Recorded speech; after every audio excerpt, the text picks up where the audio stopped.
Hi guys, welcome to smiley lakhs. ఈరోజు వచ్చేసి ఒక మంచి రెసిపీని అయితే మీతో షేర్ చేసుకోవాలనుకుంటున్నాను. ఏంటంటారా, పచ్చి పులుసు అండి ఇది.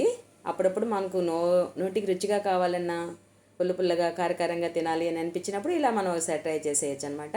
చూస్తున్నారా, ఎండుమిర్చి అయితే తీసుకున్నాను. అందులో ధనియాలు, జీలకర్ర వేసేసుకొని ఇలా మనం ఆయిల్ వేసేసుకొని కొద్దిసేపు మనం వేయించేసుకోవాలి. తర్వాత వాటర్ వేయాలండి అందులో. మిర్చిలో అయితే వాటర్ వేసేసుకొని కొంచెం చింతపండు, టొమాటోస్ అయితే వేసేసుకొని కొద్దిసేపు అయితే ఉడకనివ్వాలి.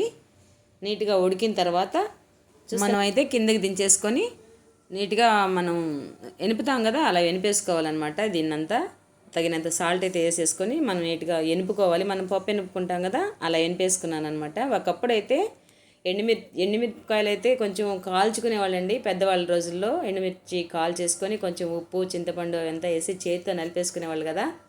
మేము అలా చేసేవాళ్ళం నా చిన్నప్పుడు. సో ఇప్పుడైతే ఇలా చేసుకోవచ్చండి. కొంచెం టేస్ట్గా కావాలనుకుంటే ఎనిపేసుకొని తర్వాత పోపు పెట్టుకోవాలన్నమాట. చాలా టేస్ట్గా ఉంటుందండి.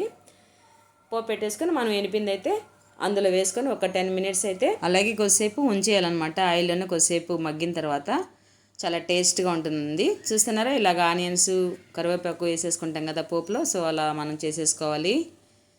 మన వీడియో నచ్చినట్లయితే ఒక లైక్ అయితే ఇవ్వటం మర్చిపోకండి. అలాగే ఫస్ట్ టైం మన ఛానల్ చూస్తున్నట్లయితే ప్లీజ్ సబ్స్క్రైబ్ అండి అండ్ సపోర్ట్ టు మీ. ఈ పచ్చి పులుసులోకి ఒక టిప్ అయితే చెప్తానండి. ఏంటంటే, నేనైతే అన్నం వార్చిన గంజి మనం పోసుకోవచ్చు. గంజి ఉంటాయి కదా, అన్నం వారుస్తాం కదా, ఆ గంజి పోసుకుంటే, అంటే వాటర్ వేయకుండా గంజి పోసుకుంటే ఇంకా చాలా టేస్ట్గా ఉంటుంది అనమాట.